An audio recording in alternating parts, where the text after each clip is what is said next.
असफलता से सफलता की ओर आखिरकार प्रक्षेपण की घड़ी आ ही पहुंची। इस क्षण के लिए हम लोगों ने 7 बरस अथक परिश्रम किया था। हमारे दल के सभी लोग सांस थामे भारत के पहले उपग्रह प्रक्षेपण यान यानी सैटेलाइट लॉन्च व्हीकल SLV-3 के प्रक्षेपण की प्रतीक्षा कर रहे थे। उल्टी गिनती शुरू हुई। 10, 9, 8, 7, 6, 5, 4, 3, 2, 1, लिफ्ट ऑफ। पहले चरण का प्रदर्शन बहुत बढ़िया रहा। हम मंत्रमुग्ध खड़े देख रहे थे। हमारी आशाएं SLV-3 के रूप में उड़ान भर रही थी।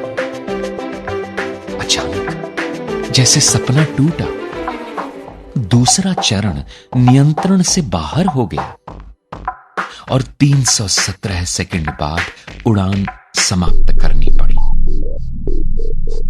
पूरा ढांचा समुद्र में जा गिरा। हमारी आशाएं धराशायी हो गईं। एक पल जादू था और दूसरे ही पल गहरी हताशा।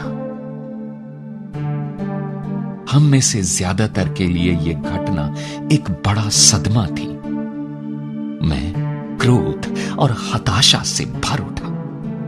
एक संवाददाता सम्मेलन का आयोजन किया गया था, जिसमें प्रक्षेपण की असफलता के कारणों पर चर्चा होनी थी। मैं SLV-3 की असफलता के लिए खुद को जिम्मेदार मान रहा था और मन ही मन डर से कांप रहा था।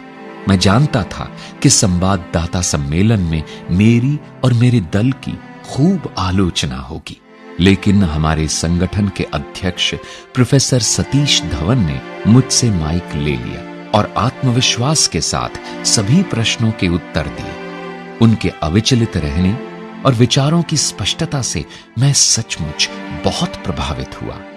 प्रोफेसर धवन ने कहा, यह अभियान बहुत जटिल होते हैं। हमें पता लगाना होगा कि गलती कहां हुई, गलती ठीक करनी है और फिर निश्चित रूप से देखना है कि ऐसी गलती दोहराई न जाए। और फिर उन्होंने कहा, मुझे पूरा विश्वास है कि ठीक 1 साल के अंदर हम एक उपग्रह को सफलतापूर्वक पृथ्वी की कक्षा में स्थापित करने का लक्ष्य प्राप्त कर पाएंगे। उनके इस वाक्य ने मेरी बहुत हिम्मत बंधाई और मैं जोश से भर उठा। पिछले सप्ताह भर मैं नाम मात्र ही सोया था। मैं सीधा अपने कमरे में गया और बिस्तर पर जा गिरा। ठीक 1 साल बाद 18 जुलाई 1980 को एक बार फिर पूरे देश की निगाहें हम पर थी।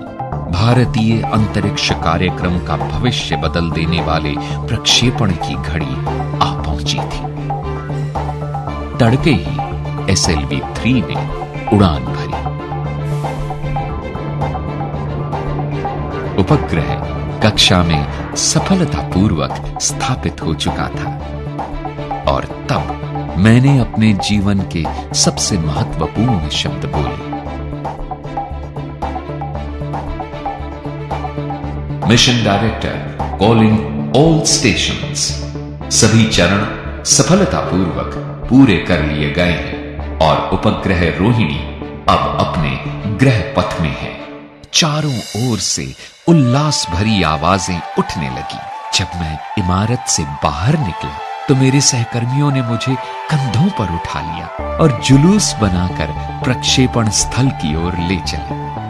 वो मेरे जीवन का सबसे गर्व भरा और सबसे सुखद क्षण था। मुझे अपने दल पर बहुत गर्व हुआ। पूरा देश उत्साह से भर उठा। भारत उपग्रह प्रक्षेपित करने की क्षमता से संपन्न देशों के छोटे से समूह में शामिल हो गया था। हर अखबार के पहले पृष्ठ पर उपग्रह के सफल प्रक्षेपण की खबर थी। एक बार फिर संवाददाता सम्मेलन हुआ। मैंने प्रोफेसर धवन से अनुरोध किया कि संवाददाता सम्मेलन वे ही संबोधित करें। लेकिन इस बार उन्होंने माइक मेरी ओर करके मुझे ही प्रश्नों के उत्तर देने दिए। उन्हें पता था कि इस परियोजना पर मैंने कितना श्रम किया है और उन्हें लगा कि प्रश्नों के उत्तर मुझे ही देने चाहिए।